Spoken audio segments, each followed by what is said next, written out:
Well, that is where we are. Thy grace is sufficient for me. And if you call on one of our practitioners for help, in that faith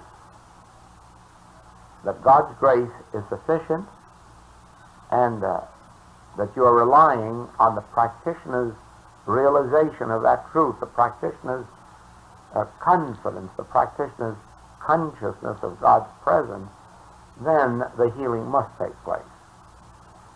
Sometimes it's quick and sometimes it's slow, but neither the patient nor the practitioner are the determining influence in that.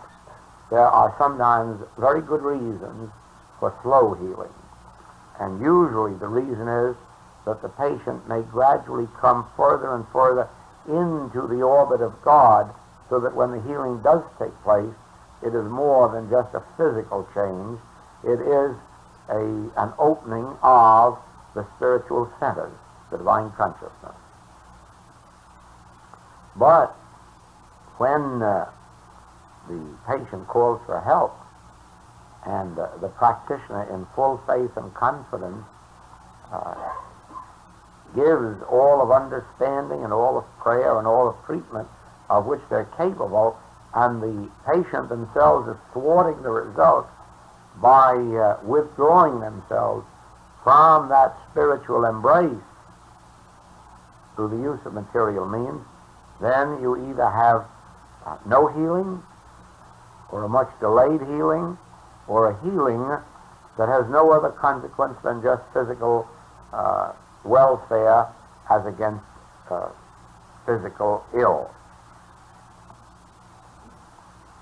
So the responsibility rests primarily with the practitioner if the patient has fulfilled the price of being a patient. And that price is, do you believe that I can do this thing? Do you have faith as a grain of mustard seed? And if so, the healing must automatically follow.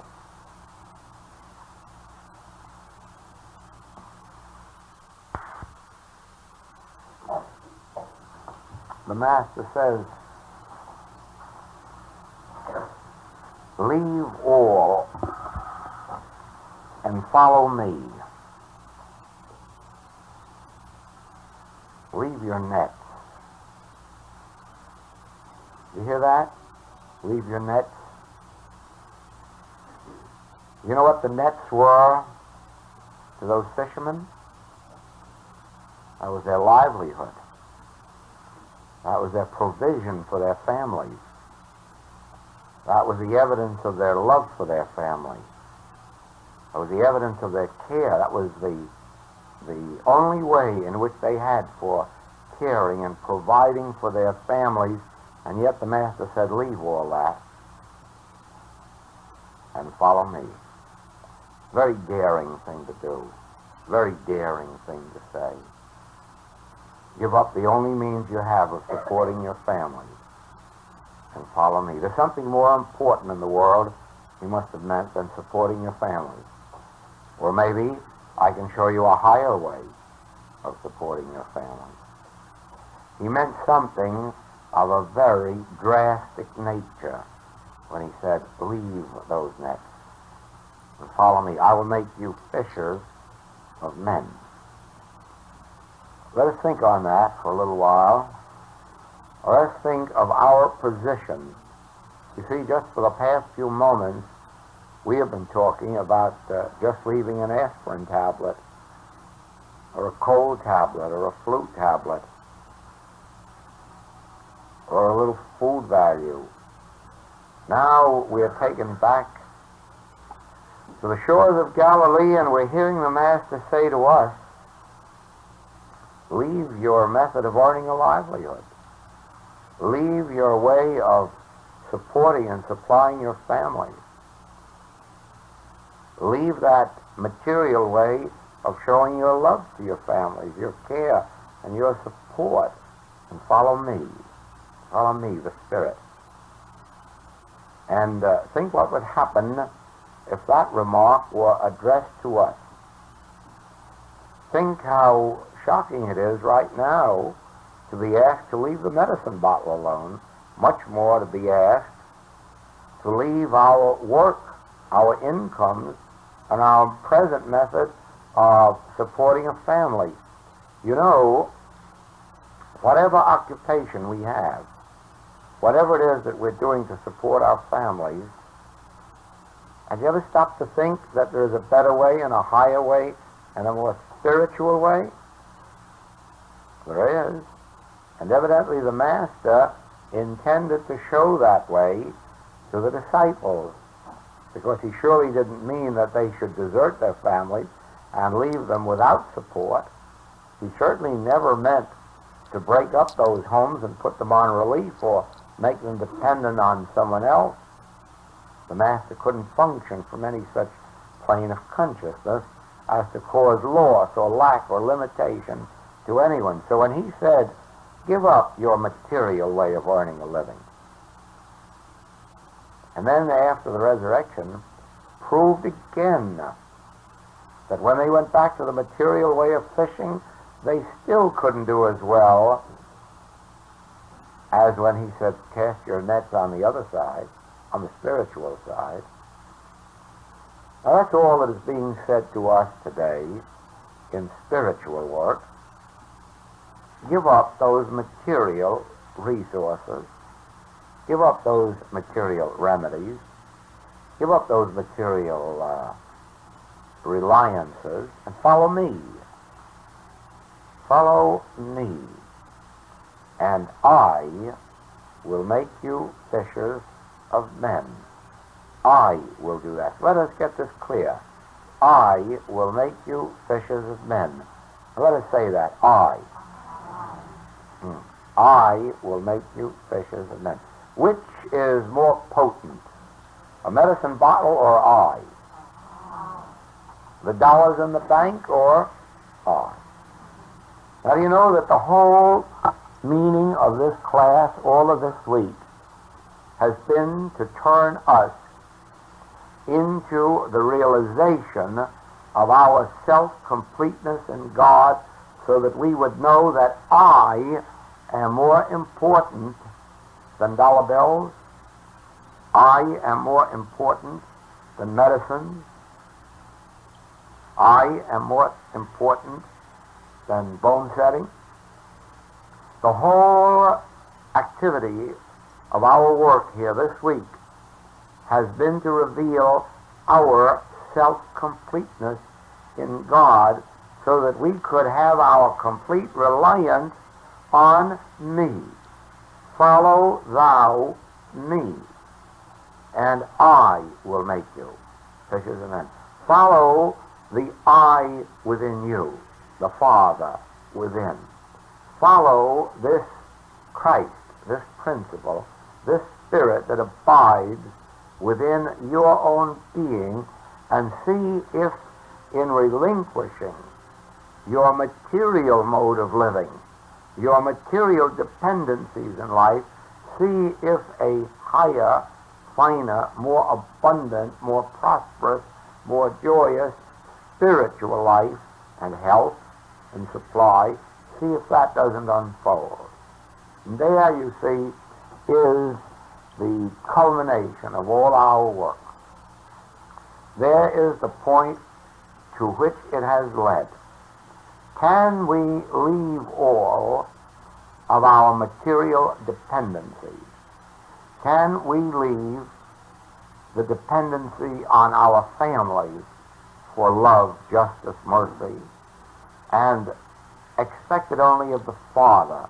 You remember that has been brought out all this week in that booklet, Love and Gratitude. Can we turn from expecting justice from the judge and jury and expect justice from the Father within our own being? Can we turn from expecting gratitude, reward, recognition, appreciation from our employers or employees or members of our family, and to say, no longer do I seek my good in you, but in the Father within me, me. I will follow the I or me. I will follow now the Spirit within me and not the personal sense without. And as we come to this place where we either say to the Master, no, go on for a season, I must catch more fish for my family.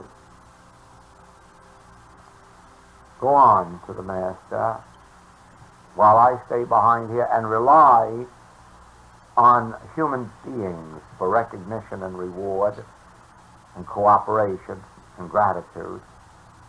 Go on for a season while I depend on medicines.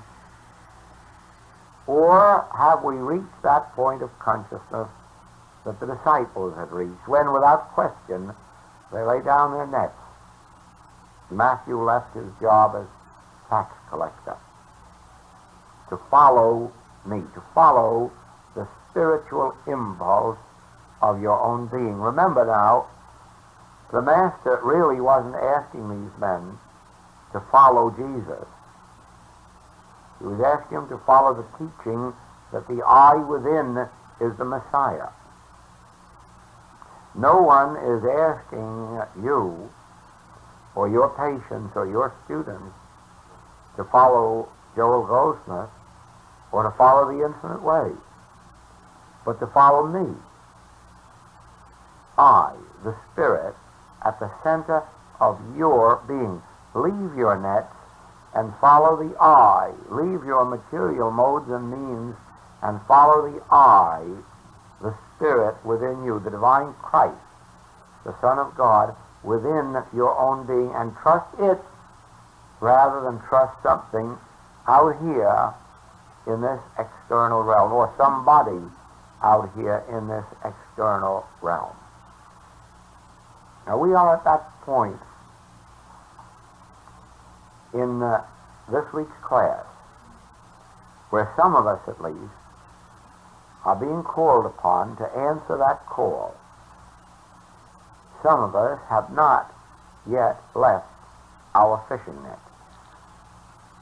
Some have not yet left their reliance, confidence in material means and in material beings to rely completely on the Father within. Probably that is why we are here in this class. You see, in coming here, you knew in advance that you were going to secure nothing that could be seen, heard, tasted, touched, or smelled. You were going to receive nothing in the external realm, not even a certificate or a title. No, none of those things, nor a license, nor an authorization of any kind. No, you came here knowing full well that you were coming for what the world would call an intangible, something that you could never handle, never see, taste, touch, smell. And what is that you came here knowing in advance that that was what you were seeking? The invisible. That which cannot be seen, that which cannot be heard, and that which cannot be known. And yet you came here to see and hear and know.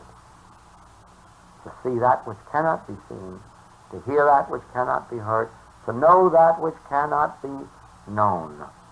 And so I say to you that you must not be surprised if I say to you, now, in turn, your complete reliance must be on what you found here.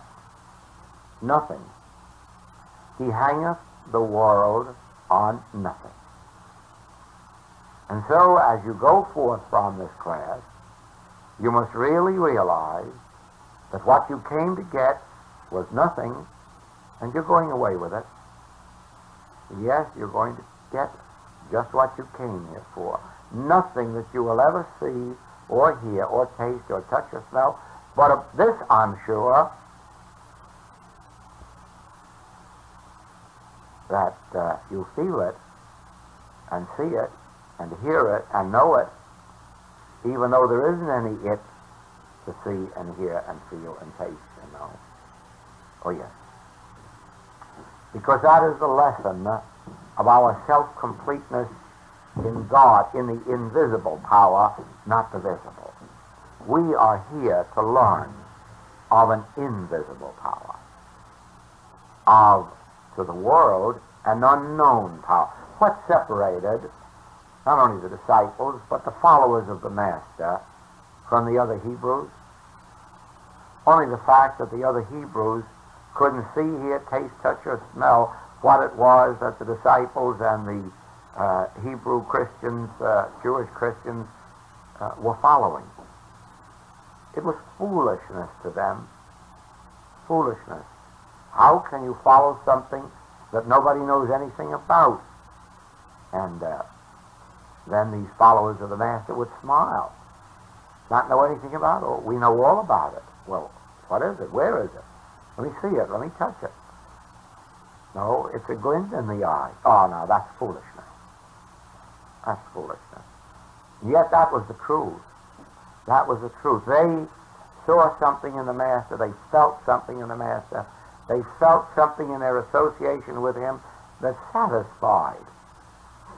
So that they too could say, oh, we do not live by bread alone. We are receiving an inner grace, an inner meat, inner wine, inner water. And they knew what the Master meant when he said, eat my body, drink my blood. They knew right well that he wasn't preaching cannibalism. Oh, yes. They knew what the others could never understand.